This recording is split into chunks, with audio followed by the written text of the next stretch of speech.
selalu saya istilahkan jilbab sakaratil maut.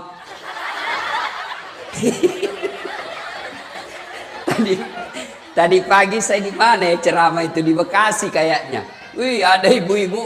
Saya sambil ceramah dia di depan saya bilang, saya bayangkan bagaimana caranya dia pakai ini jilbabnya ya. Oh, 3 lapis ibu, kuning, biru, dikasih miring lagi sedikit. Ngapain lagi kok kasih miring? 17 jepitannya, pentulnya 7. Ini pentul yang biasa jadi korban kita laki-laki. Dia simpan di kursi begitu. Apa ini pentul ini? Saya tadi ini, wallah tadi saya duduk ada pentul. Langsung ibu-ibu lagi nih sebarkan pentul ini. Yang ketawa, saya serius ini. Nah, pasang jilbab 3 lapis. Ada lagi kayak pohon di belakang. La haula wala quwata illa billah. Bajunya sempit, roknya sempit. Dia bilang suaminya, buru-buru ibu ketinggalan, tunggu sedikit bang. Beleng-beleng. Apa yang begini? Ibu-ibu katanya perempuan hijrah. Kok jilbabnya masih sempit? Jalannya repot. Coba kalau jilbabnya legulo. Ya. 1, 2. Gara-gara pakaian. Saya begitu terharu melihat ada perempuan tokoh masyarakat, suaminya pejabat, kaya pula, bangsawan, cantik, ke pesta pengantin, jilbabnya sekedarnya, maka dia akan menjadi contoh teladan buat ibu-ibu yang lain. Begitu dia lewat, semua orang kagum. Wih, kaya lu tuh, paling kaya itu di komplek. Wih, iya kak, iya. Wih, bajunya sederhana ya. Orang cerita baik.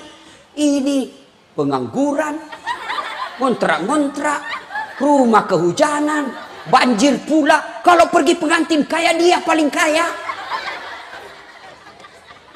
Selesai acara ini bu, yuk evaluasi jilbabnya. Ya, jangan lagi pakai jilbab yang repot. Coba kalau ibu pakai jilbab yang segitiga saja, kasih peniti, selesai. Makanya istri saya itu saya kasih tahu, kalau kau lama pakaian, saya mau pergi pengantin, goodbye. Repot kami. Sudah kau dibelikan mobil, dibelikan bensin, sedangkan sopir, kau suruh lagi kita menunggu. Jangan ketawa, serius saya ini bu. Ibu-ibu ini banyak menyiksa suaminya. Suaminya sudah mondar, sudah 10 menit lagi.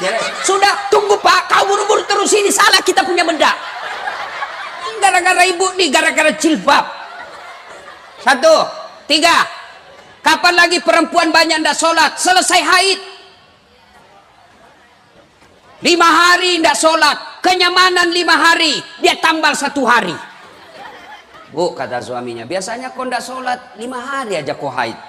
Ini kau sudah 6 hari belum sholat, belum bersih pak, masih ada sedikit-sedikit. Kata suaminya, kau bohong ya? Apa bohong? Saya kasih lihat. Dikasih lihat, silakan. 4. Kondisi apa lagi perempuan banyak tidak sholat?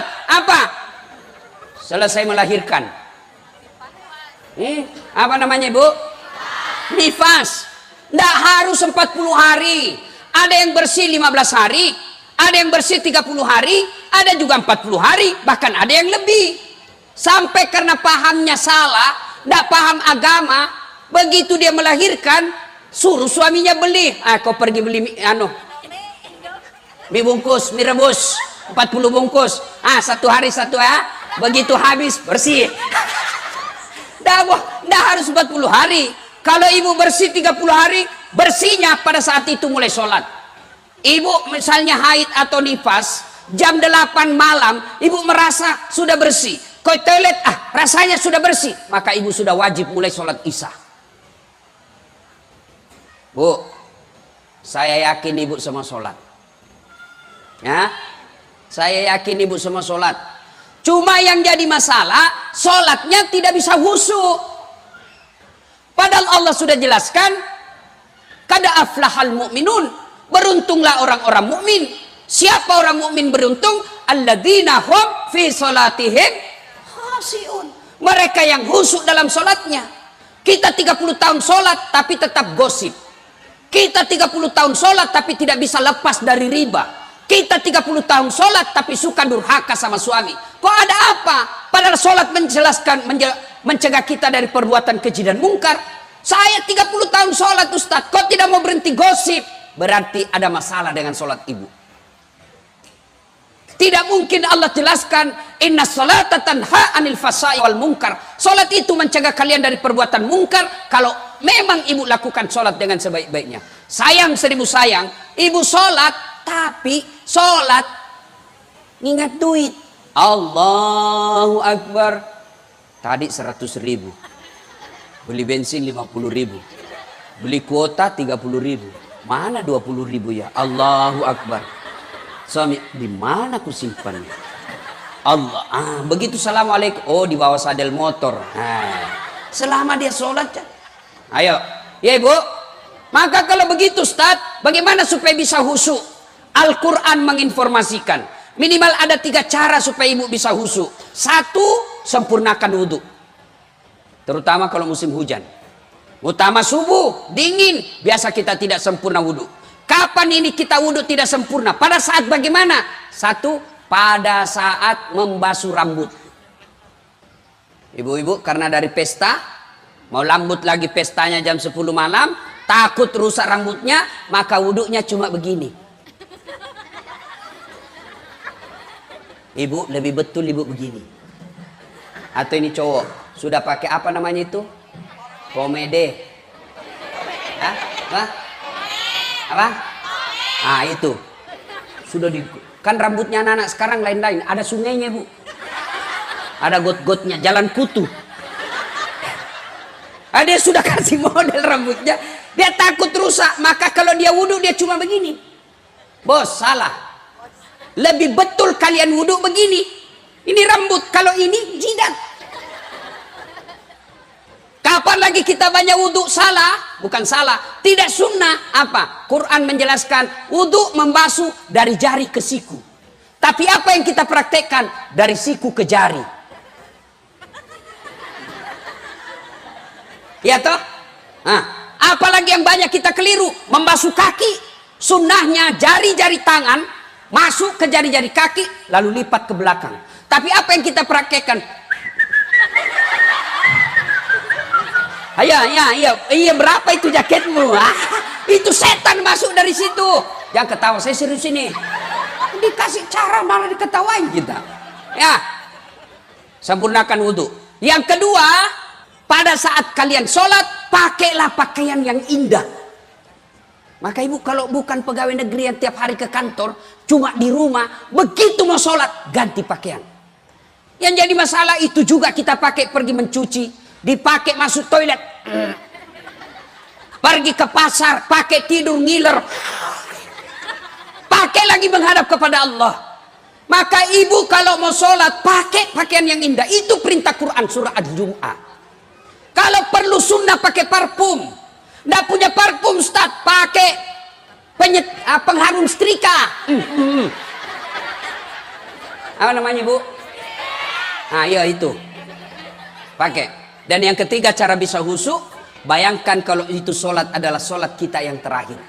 Tapi menurut ulama, bagaimana cara supaya bisa khusyuk? 1, ketika sholat jangan terlalu banyak gerak. Biasanya kita sholat kan banyak sekali gerakannya. Allahu Akbar.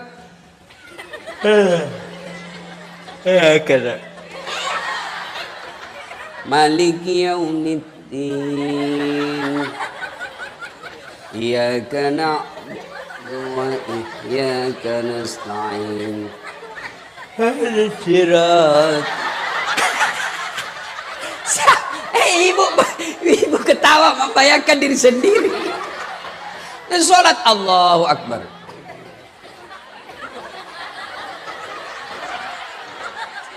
Mode silent dia pakai. Allah.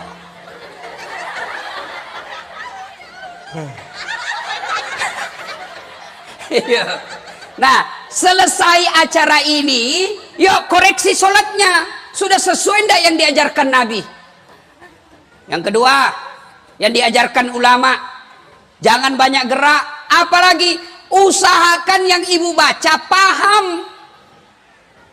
Salah satu bacaan yang wajib dibaca ketika sholat Al-Fatihah. Ada yang hafal Al-Fatihah dengan terjemahannya? Ada? Saya kasih hadiah. Ayo bu, siapa? Siapa yang hafal? Saya kasih hadiah. Ayo, yuk, mana? Hadiah. Ayo, cepat. Ayo, mana? Ayo. Sini. Sini, cepat. Mana? Ayo, hadiah 2 lembar. Mana yang cepat datang? Ayo. Hadiah. Mati kita. Ayo, maju semua dapat hadiah. Mana? Ari untung. Udah beruntung saya malam ini. Ayo, ya di situ aja, Bu. Ya, Al-Fatihah dengan terjemahan. Bismillahirrahmanirrahim. Bismillahirrahmanirrahim. Alhamdulillahi Rabbil Alamin. Segala puji bagi Allah Tuhan semesta alam. Ar-Rahmanir-Rahim. Yang Maha Pengasih lagi Maha Penyayang. Malik Yaumiddin. Yang menguasai hari pembalasan. Iyyaka na'budu wa iyyaka nasta'in. Hanya kepada Allah kami menyembah. Dan hanya kepada Allah kami mohon pertolongan. Ihdinas siratal mustaqim. Tunjuklah kami jalan yang lurus. Siratal ladzina an'amta 'alaihim, yaitu jalan orang yang Kau berikan. Ghairil maghdubi 'alaihim waladdallin. Bukan jalan orang yang Kau murkai dan bukan pula jalan orang-orang yang sesat. Masya Allah. Takbir. Bu, kalau ibu sholat 5 waktu setiap baca Fatihah seperti ini, apa alasan Allah menolak doanya ibu? Coba kita sholat, alhamdulillahirabbil alamin. Baca kalender Persatuan Guru Republik Indonesia. Ini bu, ibu ini uang berkah.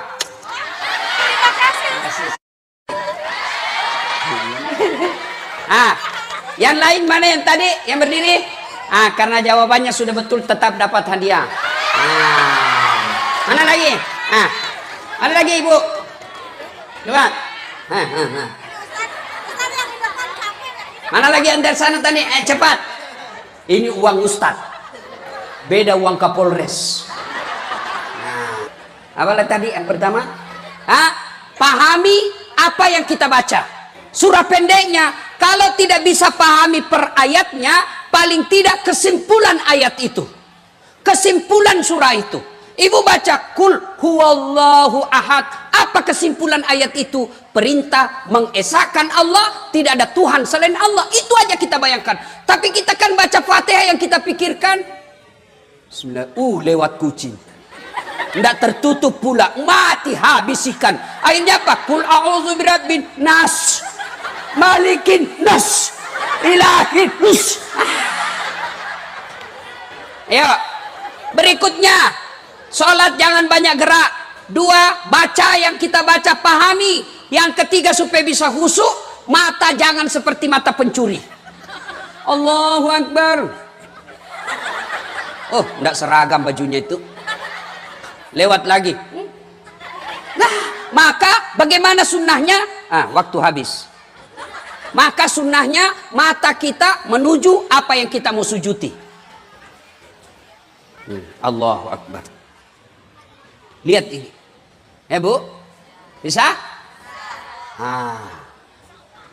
Berikutnya, jangan terlalu banyak gerak. Kalau Syafi'i maksimal 3 kali. 1, 2.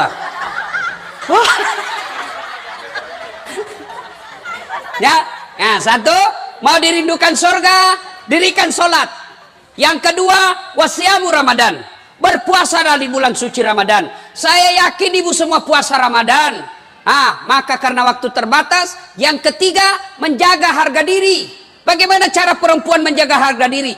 Tolong berpakaian yang islami.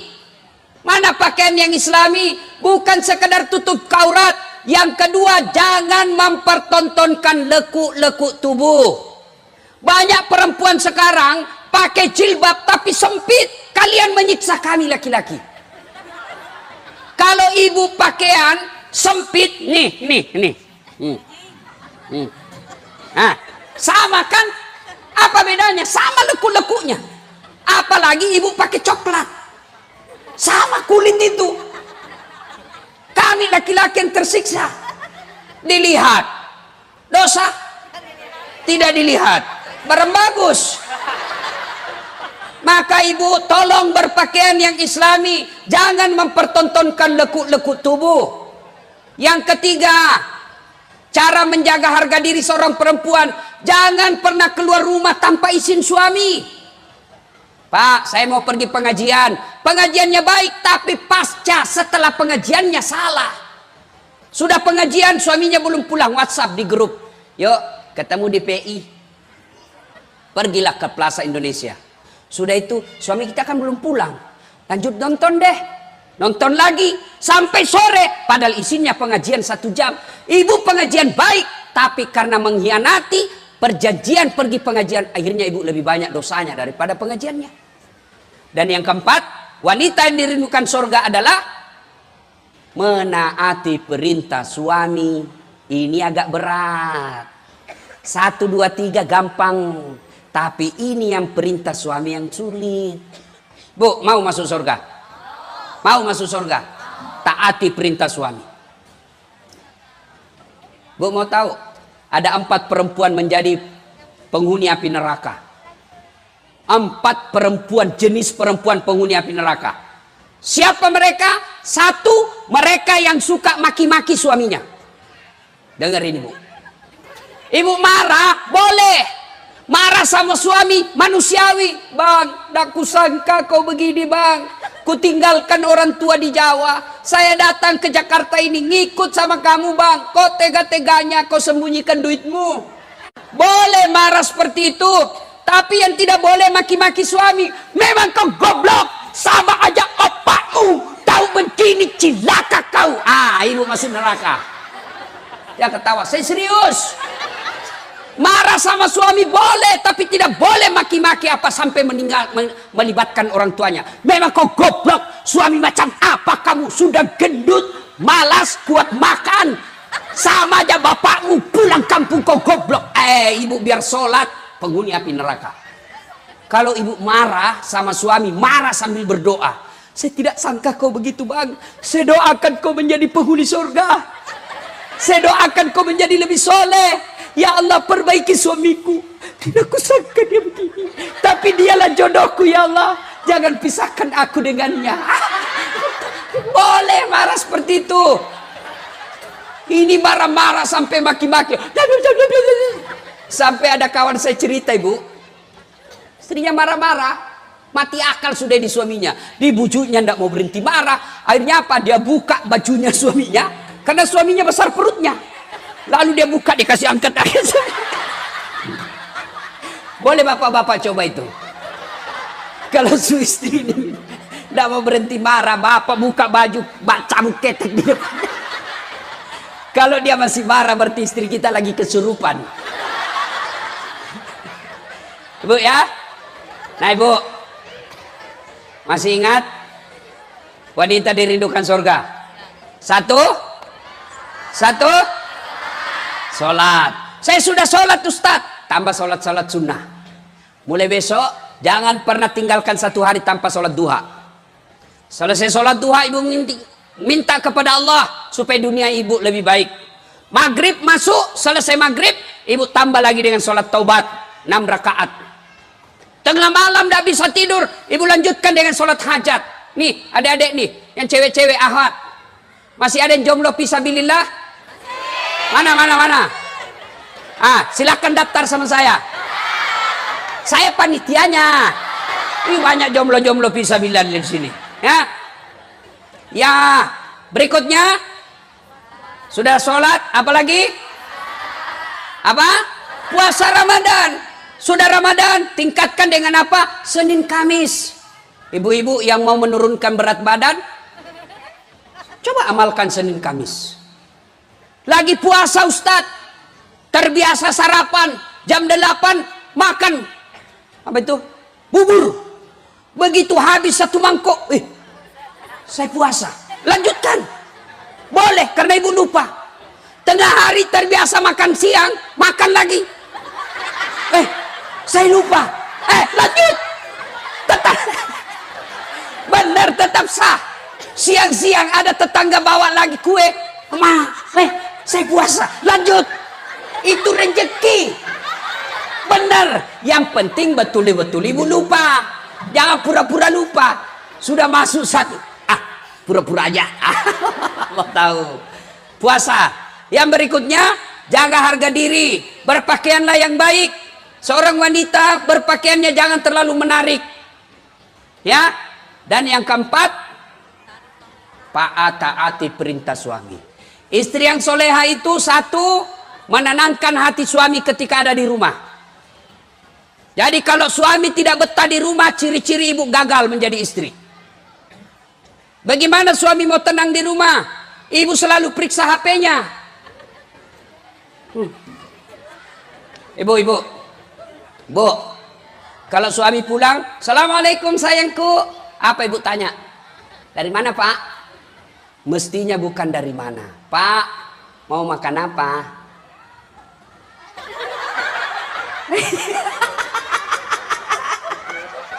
Coba, kan enak perasaan kita pulang. Sayangku, bila kamu di sisiku, hati rasa syahdu. Tenang perasaan suami. Masuk dapur marah-marah karena berantakan dapur. Ibu peluk lagi sambil menyanyi. Insaflah wahai manusia. Tenang perasaan. Ini pulang suaminya lagunya apa? Yo ayo. Kesurupan. Putar ke kiri. Beleng-beleng. Enak kita lagunya. Suami kita lagi bermasalah nih. Rugi, ndak usah dimarah-marahi. Memang kau goblok, bisnis keliru, ngojek dicuri motornya, ndak ada yang kau tahu. Jangan begitu. Coba kalau suami gagal berbisnis, ibu duduk-duduk di sampingnya sambil menyanyi. Mungkin Tuhan mulai bosan melihat tingkah kita yang selalu salah dan bangga dengan dosa-dosa, atau alam mulai enggan bersahabat dengan kita. Coba kita bertanya pada rumput yang bergoyang. Enak. Ini pulang pengaruh lagu dangdut beleng-beleng. Panggil aku si Jamlay. Abang jarang pulang, aku jarang dibelai. Apa lagu-lagu begitu? Ya, taati perintah suami, Bu. Kenapa sih wajib taati perintah suami? Karena dengar ibu, demi Allah, kami suami bertanggung jawab terhadap istri. Istri tidak pakai jilbab, kami yang tanggung dosa. Istri tidak sholat, kami yang ditanya di akhirat kelak. Kalau ibu tidak ditanya soal dosa suami, ibu tidak ditanya kenapa suamimu tidak sholat, kenapa suamimu nipu, tidak ibu ditanya. Tapi yang ditanya, kenapa istrimu tidak jilbab, kenapa istrimu tidak sholat, kenapa istrimu tidak puasa. Itu tanggung jawabnya suami. Makanya ibu jangan suka ngomel. Bagaimana kita tidak cepat sakaratil maut? Maka kalau mau dirindukan surga, taati perintah suami. Suami saya selingkuh, Ustaz. Suami saya tidak sholat, suami tidak puasa. Bukan urusan ibu. Kalau ibu lakukan 4 hal ini, maka Nabi jelaskan, Bu, nih karena kau taat kepada 4 ini, Nabi jelaskan, tadkhulul jannati bisalam. Silakan masuk surga ibu dari pintu mana yang ibu mau. Enak kan? Nah, ibu bapak, saudara-saudara sekalian, banyak yang kita mau sampaikan, tapi waktu yang terbatas.